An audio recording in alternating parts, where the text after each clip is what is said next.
Okay, so based on the first round of feedback I got, I had a very boring title, so I tried to jazz it up a little bit and refer to what I'm talking about as the fraud of the century, which is a quote of one of the socios of Boca who never saw this project culminated. So I have Boca Juniors as fraud of the century, soccer consumption and urban transformation in post-war Buenos Aires. So, in the early 1960s, one of Buenos Aires' most popular soccer clubs, Club Atlético Boca Juniors, undertook a massive urban project they called the Ciudad Deportiva, or the Sports City.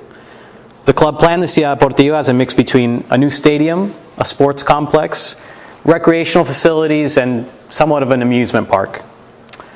It was to be built on 7 artificial islands spanning 40 hectares off the coast in the Rio de la Plata. And for those of you who have been to Buenos Aires or know it very well, you have here the Plaza de Mayo, the kind of spiritual and physical center of the city in some ways, and then here this red block. This is an aerial photograph of 1965 Buenos Aires. This is where the Ciudad Deportiva was planned to be built. So I want to point this out just to give you a sense that this is in the heart of Buenos Aires. And also another curiosity is that this is what's now Puerto Madero, which is one of the most expensive, exclusive neighborhoods in Buenos Aires. And here you have Boca. And so proximity to Boca, the actual heart of the club itself, but also very close to the center of the city, and this is the river that it was being built into. So they planned 7 artificial islands to be built in this red space, which is roughly 40 hectares. So the club successfully lobbied the National Congress to pass legislation donating the river property to Boca, since this river was federal property. And they also passed laws to provide tax exemptions for construction materials, a law that actually continues to this day, providing tax-free purchases to clubs that are going to build their infrastructure. It was called the Ley de Boca after that.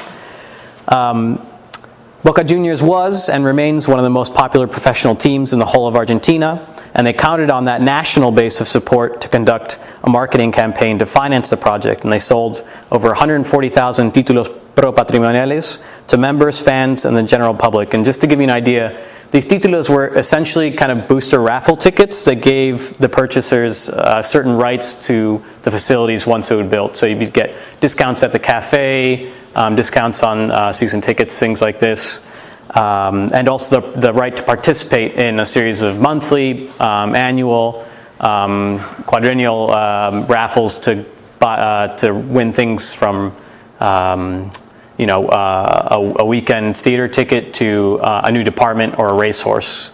So some fantastic prizes being offered by Boca Juniors. Now by 1968, the ambitious plan had advanced considerably, and porteños flocked to the waterfront on weekends to watch construction. They actually did. This was kind of like a weekend thing to do, to go down to the Costanera Sur and see what was going on with the Ciudad Deportiva. The facilities would include a drive-in movie theater, a fish-shaped aquarium, 18 tennis courts, soccer and rugby fields, and a small amusement park.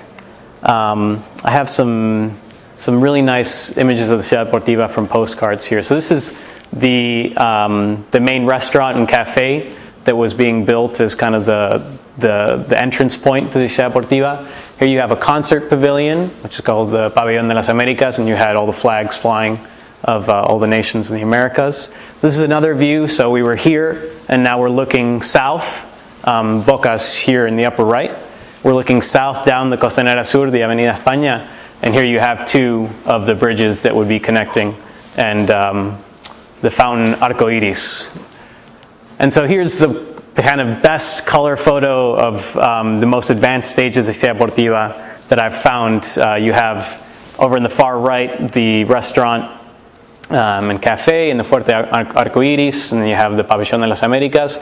It's an Olympic swimming pool. Here's the 18 tennis courts. This was a saltwater pool in the shape of a K. And then here you have Argentina's first and largest drive-in movie theater. You have the screen there.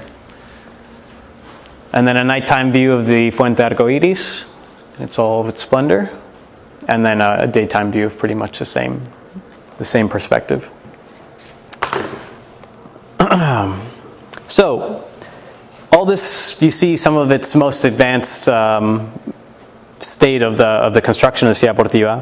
But by 1973, the project was in crisis. And the most important element, which was to be Boca's new stadium, which was supposed to be higher capacity than the Maracaná, it never grew beyond its foundations. Now, the club was able to raise additional funds and promised to have the stadium finally completed by 11 a.m. on May 25th of 1975. But despite these fresh resources, construction remained halted. And when the deadline passed, it was clear that Ciudad Deportiva was never going to be ready for the 1978 World Cup final. Right? So the 1978 World Cup final was supposed to be played in this stadium. Instead, as we all know, it was played in River Stadium, and Argentina won. So what had been this sort of harbinger of national progress and modernization had become, quote, the fraud of the century. And after nearly 2 decades of neglect, after 1978, the club sold the entire property in 1992, and today the vacant lot sits right off the coast, isolated, right next to a shanty town named after Rodrigo Bueno, actually. And it borders Buenos Aires' most expensive and exclusive neighborhood. So you have this abandoned lot that they've sometimes had Pepsi concerts at. So Shakira and Green Day have been playing at the Ciudad Deportiva. Now, what I want to argue with the story of the Ciudad Deportiva is that it helps reveal the intertwining of politics and consumption in post-war Buenos Aires. The project was profoundly shaped by the idea that consumption was an integral component of citizenship and national progress, a trend that began in the early 20th century, but was typified by Peronism's articulation of social justice. The federal government and the city municipal government, both lent support to the Ciudad Deportiva by providing direct subsidies and integrating the project into the city's master plan. The city's master plan viewed the Costanera Sur as kind of this redevelopment zone that never could be, till Puerto Madero. And they talked about that entire space being transformed into like a third large green space of the city that would be right accessible from downtown. The general public invested an impressive amount of money and faith into the undertaking. So by economic, political, and cultural registers, both the government's support, the amount of money raised, and the significance of the actual site, this was a truly monumental undertaking. And so I analyzed and explained this massive effort in 2 ways. First, I placed the Ciudad Deportiva into its historical context as part of attempts to modernize the city in a post-Peronist Buenos Aires. And second, I examined the novel acts of consumption and leisure available at the Ciudad Deportiva and why porteños were drawn to these particular activities, novelties like a drive-in movie theater, alongside traditional things like tennis courts that clubs had always offered as part of their offerings. The initial success of the project reveals that porteños and public officials clearly bought into the idea that a soccer club, civic association, could provide the city with a massive leisure site that contributed to its modernization. However, the project's equally monumental failure illuminates the broader political and economic changes that contributed to the project's demise and that were felt by Argentines as a whole during the 1960s and 70s. And so that's kind of the broad arc for those who didn't read the paper. And just very briefly, the burning question of what happened, and which I get into in the paper a little bit, but sort of in the most free-flowing way that I can explain now. Basically, what I see happened is that the club president, Alberto J. Armando, who's the 10th richest man in Argentina at a certain point, he mixed all of his accounts. So his auto sales empire, his financing empire, Boca's presence as one of the national powers in soccer, and the Ciudad Deportiva, all those accounts I think he kind of managed together. And so when things weren't going particularly well on one front or the other, I think he was siphoning funds from one. And so on top of this, the financial situation of Argentina in the early 1970s, right when it was crucially necessary to have those funds available to build the stadium, I think fell through.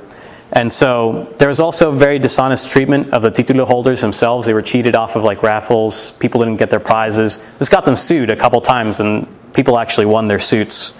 And I also think that the stadium construction itself may have never actually been feasible. They ignored a couple of engineering reports that said, like, no, dummies, you're building on a river and the weight can't support, the erosion is always going to. They said, no. They just listened to the reports that they wanted to. And so I also wanted to share with you all that I'm now almost to a halfway point in my fieldwork. And so I see this as a very, I'm very interested to hear everyone's thoughts and take this opportunity to genuinely thank Chris and Jeff and everyone that's been involved in the organization and reading, and our anonymous readers for their efforts. I think this is really a unique opportunity that a lot of us don't get as academics, and I'm really looking forward to your feedback. So with some specifics on that, I'd really like to see what you think of the themes that I'm trying to develop alongside this narrative. I think I have a very interesting story, but I think my so what links are underdeveloped, and I really invite you to be as critical and aggressive about that as possible. Given that I can now orient the rest of my fieldwork towards that feedback, I mean, I can take this and develop it into like a new archival research plan. So be as fantastical and creative as you want and say, no, you should look at this, or I have an archive, you know, wherever. Feel free to toss that kind of thing in. I'm also curious to know, on the one hand, what parts of the story itself you find most compelling and interesting from like a dramatic standpoint. I think I have richness in this story that I really want to harp on. And also, on the other hand, what you find the most convincing angles of analysis that I've established in the paper so far that will actually contribute to historiography. I have my sentiments on where that's going, but I'd like to hear y'all's.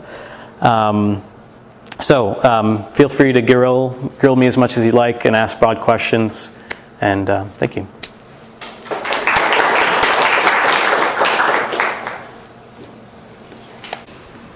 Alex, you had this fascinating sort of idea of public consumption. It almost reminded me of like the aesthetic sensibility of the French modern period and the idea of the flaneur, you know, and being very visibly urban and visibly modern and participating in all these kind of cultural attractions and almost as a social performance, right, which I just found incredibly interesting. And